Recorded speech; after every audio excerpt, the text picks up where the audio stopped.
Today marks 21 days without a Speaker of the House. Just for context, that's not great. Republicans at this point appear no closer to appointing one today than they were 3 weeks ago. They are moving forward in a process. It's now an 8-way race to be Speaker. These are the 8 individuals, the 8 men who are currently running for Speaker. It's down from 9 candidates after Pennsylvania Congressman Dan Meuser dropped out during a conference meeting last night. Now, Republican leaders say they would like to elect a new Speaker by this evening when they meet again behind closed doors throughout the course of the day. So you might be wondering, who are these guys and where do they stand on the key issues? Now, it's important to note, issues not exactly the driving force behind who will be the next Speaker in this Republican conference, but where they stand is critical. Let's start with aid for Ukraine. That has obviously been an issue that has divided the conference over the course of the last several months, and it comes as the administration has put together a very significant emergency aid package, including $60 billion for Ukraine.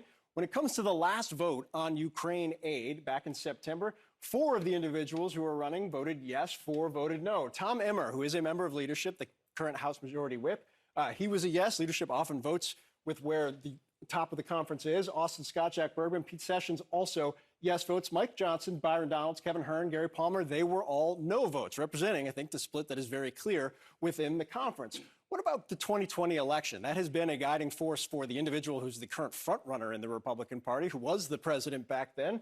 Well, that's a little bit more aligned. Now, voted to certify the 2020 election back on January 6th. 2 Republicans, Tom Emmer and Austin Scott, did vote to certify. 6 chose not to, at the behest of Trump and many of his allies. But before you say Tom Emmer and Austin Scott very much aligned with actual democracy, not necessarily as much. When you look at who signed on to the Texas brief asking the Supreme Court to consider overturning the election, that initial lawsuit, well, all of them who were in Congress at the time, including Emmer, including Austin Scott, they signed on. So while they voted to certify, Scott and Emmer did sign on to that lawsuit to essentially invalidate the 2020 election. What about actual votes recently? The Fiscal Responsibility Act, the debt ceiling bill that really launched this entire breakdown, implosion of the Republican conference. 4 of those who are running voted yes on that bill. 4 voted no, kind of highlighting the conservative split to some sort about keeping the government open. That's something that they should probably be fairly cognizant of right now. November 17th is the current deadline.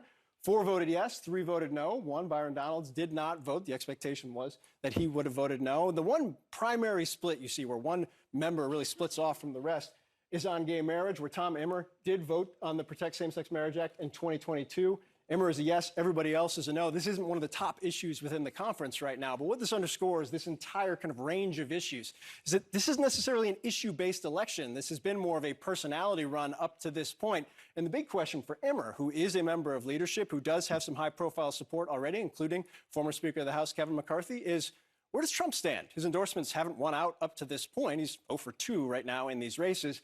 However, Emmer and he have a history, and it's not exactly a great one. They've had some phone calls. Whether or not that will help him get over the line over the course of the day or days or weeks at this point, we'll have to wait and see. Poppy? Please don't say weeks, Phil. Listen to what Donald Trump said when asked if he'd support Emmer's bid. Would you endorse Tom Emmer for Speaker? He hasn't historically been your biggest fan, but he is the most likely candidate right now. Well, I think he's my biggest fan now because he called me yesterday and he told me I'm your biggest fan. So I don't know about that. Well, we're looking at a lot of people, and, you know, I'm sort of trying to stay out of that as much as possible. I said there's only one person that can do it all the way. You know who that is? Jesus Christ. If Jesus came down and said, I want to be Speaker, he would do it. That's a high bar. With us now, CNN's chief national affairs analyst. He wasn't there last night at the conference meeting. Maybe today. Maybe today. Stacey Hunt. Morning. Okay. Hi, guys. Okay. So Tom Emmer, Trump likes him. I thought it was interesting. I had asked one. But he's no Jesus Christ, Poppy. No. Sorry. No. Like I said, high bar.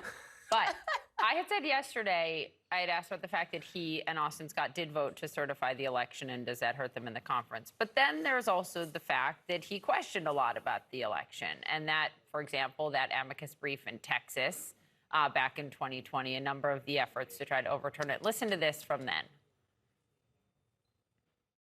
This president is making sure that he stays focused and his team stays focused on these questionable election practices that we're going to find out if so, and if it's accurate, how much they skewed the outcome of the election in Georgia and elsewhere. So he did vote to certify, but that brief in Texas was to basically throw out the results of the election in a number of swing states. So I suppose he didn't upset the president too much.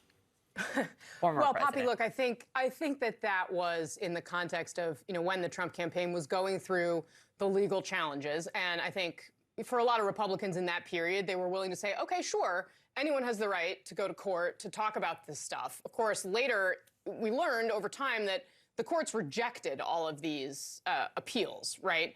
And then you get to January of 2021 when we face these certification questions. And of course, what happened on January 6th. And, while Trump was up in New Hampshire saying those things that you showed about Emmer, saying, I'm not trying to get involved, like only Jesus Christ could win, he was actually reposting later that day attacks against Emmer on his social media. So it's clear that there's an issue here. I think the challenge, and Phil, you pointed this out, we don't fully understand how much influence Trump has here. He obviously wanted Jim Jordan to be speaker. He didn't have enough juice to get Jordan into to get him the gavel.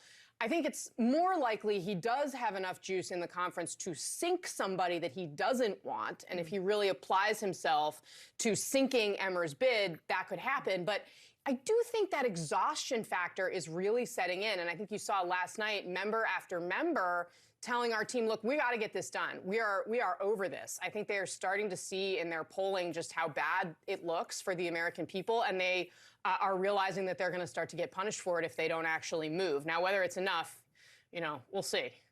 Yeah, the pain threshold's been much higher than I suspected, given the fact we're at 21 days. But that's a great point. When are they going to break? It feels like it's about there. We'll have to wait and see. Kasie Hunt, thank you, as always.